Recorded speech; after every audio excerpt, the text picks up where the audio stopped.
মস্কোতে এক উচ্চ পর্যায়ের আলোচনায় ইরানের পররাষ্ট্রমন্ত্রী আব্বাস আরাকচিকে রাশিয়ার প্রেসিডেন্ট ভ্লাদিমির পুতিন স্পষ্ট করে বলেন, ইরানের বিরুদ্ধে আগ্রাসন ভিত্তিহীন। রাশিয়া ইরানি জনগণকে সাহায্য করতে প্রস্তুত।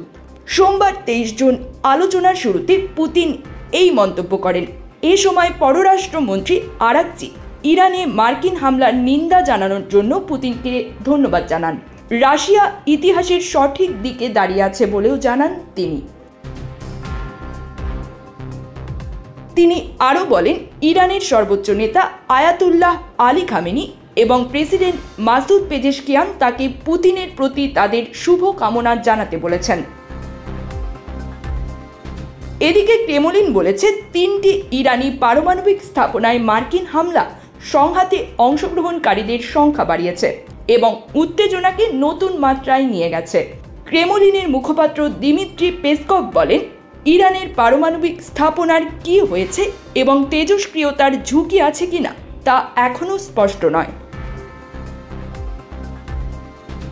মার্কিন প্রেসিডেন্ট ডোনাল্ড ট্রাম্প রাশিয়ার প্রেসিডেন্ট ভ্লাদিমির পুতিনকে হামলা সম্পর্কে আগে থেকে কিছু জানাননি, যদিও তারা মার্কিন সামরিক সম্পৃক্ততার সম্ভাবনা নিয়ে সাধারণভাবে আলোচনা করেছেন বলে জানান পেসকভ।